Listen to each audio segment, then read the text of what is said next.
Halo semuanya, selamat datang di podcast Behind the Software. Podcast yang membahas cerita, proses, dan teknologi di balik sebuah perangkat.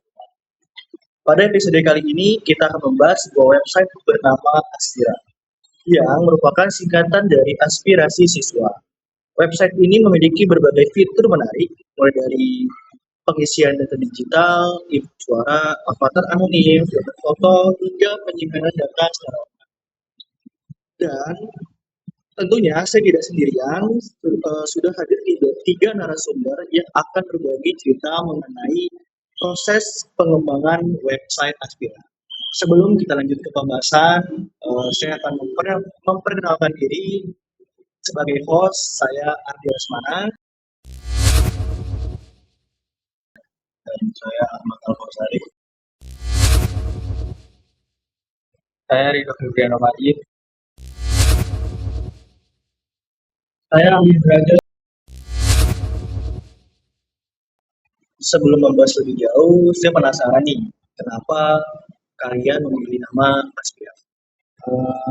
Aspira itu merupakan singkatan dari aspirasi siswa, di mana nama ini kita pilih bertujuan untuk membantu siswa menyampaikan informasi mengenai diri mereka, seperti hobi, cita-cita, dan data-data diri secara digital.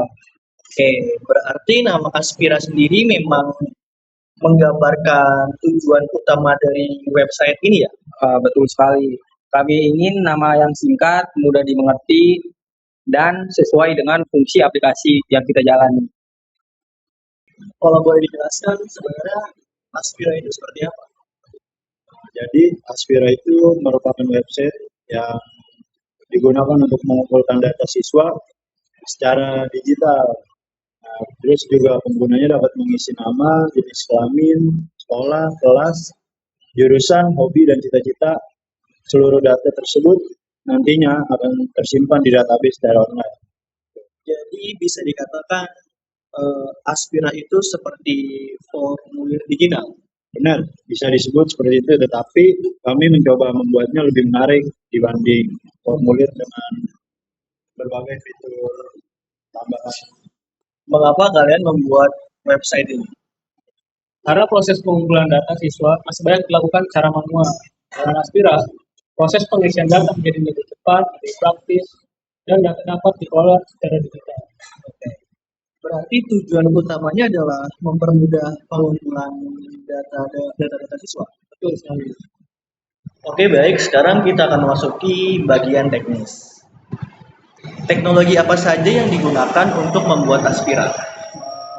Salah satunya kami menggunakan Drag sebagai teknologi utama untuk membuat tampilan web Aspira. Mengapa kalian memilih Rek? Karena Rag itu mudah pengembangannya antar muka. Kode menjadi lebih terstruktur dan komponen yang dibuat dapat digunakan kembali. Nah, selain itu juga kami menggunakan Firebase, Firestore sebagai database. Data yang dikirim pengguna akan langsung tersimpan secara online sehingga lebih mudah dikelola. Jadi otomatis data langsung masuk ke internet. Betul, data tidak disimpan di komputer lokal, melainkan langsung ke database cloud. Kami juga menggunakan Harmony untuk animasi, Canvas konversi untuk efek keberhasilan, dan Web Speech API untuk fitur input suara. Kalau saya sebagai pengguna Aspira, bagaimana cara saya untuk menggunakan Aspira tersebut? Oke, pertama, pengguna akan masuk ke halaman terbuka. Kemudian pengguna menekan tombol mulai dan masuk ke halaman formulir. Setelah semua data diisi, pengguna dapat memeriksa kembali data pada halaman berikutnya. Dan yang terakhir, data dikirim sehingga halaman sukses.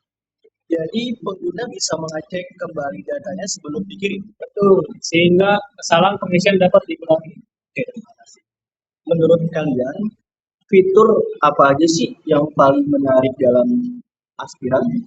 Nah, menurut saya itu fitur suara itu yang paling menarik di website kita.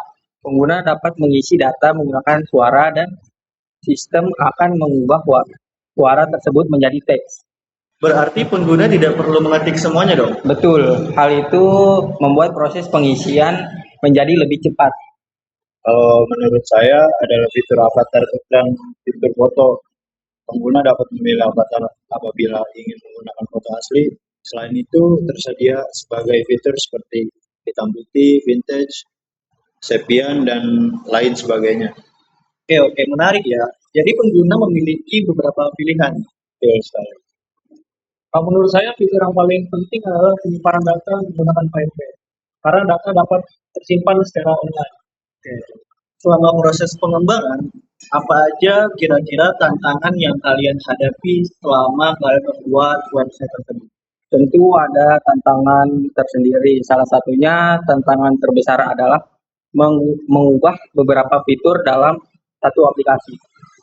Karena fiturnya sudah cukup banyak, Betul, ada formulir, database, animasi, input suara, dan fitur foto. Kami harus memastikan juga seluruh fitur dapat berjalan dengan baik tanpa mengganggu fitur lainnya. Itu aja sih. oke. Apakah proses pengerjaan kalian ini memerlukan banyak penyesuaian? Ya, banyak banget karena setiap fitur memiliki cara kerja yang berbeda sehingga perlu dilakukan pengujian dan penyesuaian. Karena ini merupakan mata kuliah software quality assurance, bagaimana proses pengujian yang kalian lakukan? Kami melakukan pengujian terhadap setiap fitur yang ada di dalam aplikasi. Contohnya seperti apa? Kami menguji apakah formulir dapat diisi dengan baik, apakah foto dapat dipilih, apakah database dikirim, dan apakah validasi berjalan dengan benar. Misalnya ketika ada kolom yang belum diisi, sistem harus memberikan peringatan kepada pengguna. Nah, kami juga memastikan bahwa data benar-benar tersimpan di database setelah pengguna menekan tombol kirim. Jadi pengujian yang kalian lakukan ini agar aplikasi benar-benar berjalan sesuai kebutuhan pengguna ya. Betul sekali. Kalau dikaitkan dengan mata kuliah software quality assurance, apa yang paling penting dari proyek ini? Nah, yang pertama adalah functionality atau fungsi aplikasi. Seluruh fitur harus dapat berjalan dengan lancar dan sesuai dengan codingan tersebut. Kemudian usability atau kemudahan pengguna, tampilan dibuat sederhana agar pengguna mudah memahami cara penggunaan aplikasi. Dan yang terakhir adalah reliability atau keandalan sistem. Data harus tersimpan dengan baik dan aplikasi harus dapat digunakan dengan stabil. Berarti kualitas perangkat lunak bukan hanya soal tampilan. Betul. Semua aplikasi harus berfungsi dengan baik, mudah digunakan, dan mampu memenuhi kebutuhan pengguna. Baik, tidak terasa kita sudah sampai di penghujung podcast ini. Hari ini kita telah membahas Aspira mulai dari latar belakang pembuatan, teknologi yang digunakan, serta fitur-fitur yang dimiliki. Tantangan pengembangan, proses pengujian, hingga penerapan software quality assurance.